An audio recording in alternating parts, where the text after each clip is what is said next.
برطانیہ میں مظاہرے کے دوران سرکاری حکام کے خلاف نامناسب بیانات دینے والے شیخ عمران کو اپنی سنگین غلطی کا احساس ہو گیا۔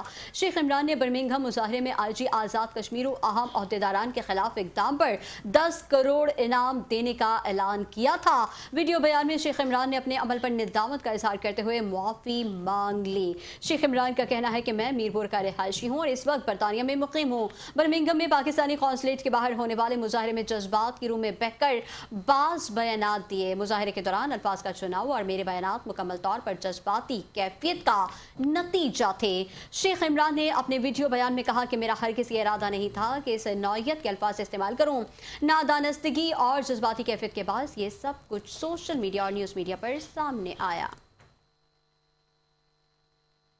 مورخہ 10 جون 2026 کو برطانیہ قونصلیٹ کے باہر برمنگھم قونصلیٹ کے باہر ہونے والے مظاہرے میں میں نے جو الفاظ اور بیانات دیے وہ سراسر جذبات پر مبنی تھے۔ میرا ایسا قطعاً کوئی ارادہ نہیں تھا کہ میں اس طرح کے الفاظ ادا کروں گا۔ کچھ میڈیا نیوز اور سوشل میڈیا کی فیک نیوز پر ایسا عمل سرزد ہو گیا۔ میں ایک محب وطن کشمیری پاکستانی ہوں اور پاکستان سے پیار اور پاکستان کی سالمیت کے لیے ہمیشہ گواگو رہا ہوں۔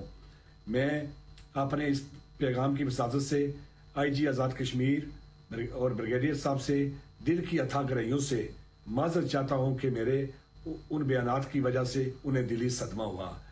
میں یہ باور کروانا چاہتا ہوں کہ میں ایک محب وطن کشمیری پاکستانی ہوں اور پاکستان کی سالمیت کے لیے اپنا تن من قربان کر سکتا ہوں۔ میں یہ نعرہ لگاتا ہوں کہ پاک فوج زندہ باد، پاکستان زندہ باد، پاک فوج پائندہ باد،